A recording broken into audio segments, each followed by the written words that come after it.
Now you've got 5 strategies of how we can reduce stress now. So what are your tips for us? Number 1, look at what's bothering you, number 1. Like, really, because we can be stressed about 10 things, but you got to really focus. What is it that's really stressing me out? You might have 10 things and write them all down. And then you got to go about your way of how you're going to deal with them. I think that's it, instead of just letting it just sort of like circulate in your head, and then it really gets worse. So assessment is really important. What is the main things, and prioritize what you want to work on. Number 2 is your perception of stress, whether it's, how bad is it really? And sometimes we can talk our way, make ourselves worse by talking bad things. Like we have this little negative radio sitting on our shoulder. Oh, you'll never make it. You're an idiot. You can never do anything right. But we got to change the channel to a more positive station. And we got to say, I'm okay. I can do this. I can stay calm with this difficult person. I can do it. I can get through this. This too shall pass. Wow. So we need to tell ourselves positives, and that reduces our stress, because the more calmer we are, instead of like worrying and feeling negative, then the more we're able to cope. So we really need to tell ourselves some positives. So self-talk is number 2. Number 3, chill out. Start walking slower, talking slower. Notice when you're rushing. Are you really? Maybe you're just doing too much. You just might be doing too much, and you're trying to fit everything in. So you might be overcommitted. But chill out. Take time for you. It's so important for your adrenal glands. They get burned out. The adrenaline is just pumping through your body all the time. It doesn't get a chance to just rest. Even computers break down. That's right. They need Very rest. true.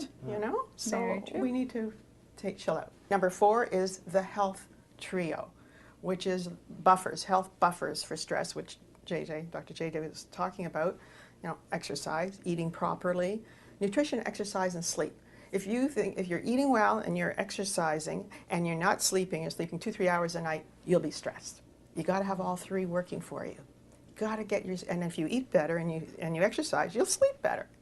So they're all interconnected. Everything's interconnected. So we need to really look at those health buffers and know they're your basics. That's what's going to help you cope with stress. Eat well, get off the sugars, eat healthy fruits and vegetables, lots of, some protein, good fats. So that's number 4. Number 5, social. Don't just shy away from all your friends if you're upset. It'll make it worse. You only feel worse. When we reach out to people and talk about it, you feel better. You can still have fun even if you're stressed. So I really recommend that people reach out. Women have a oxytocin, which is a chemical that's released when they're with women or with children, attending children. And sometimes I don't know about that. It depends. But it does, and it calms women when they're with other women. It makes you feel better when you can talk. So call a friend. Keep up with some social things even if you're stressed. So those are the 5 main ones. That's awesome. Yeah. And you covered that in your book as well, don't you? Frazzled, Hurried Woman. And Dr. Hoffa says right on the front that men should read this book too. Yes. So she probably should. Yeah. Look at the pictures.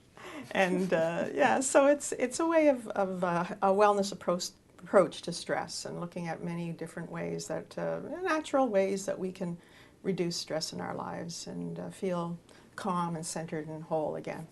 Fantastic. Wonderful.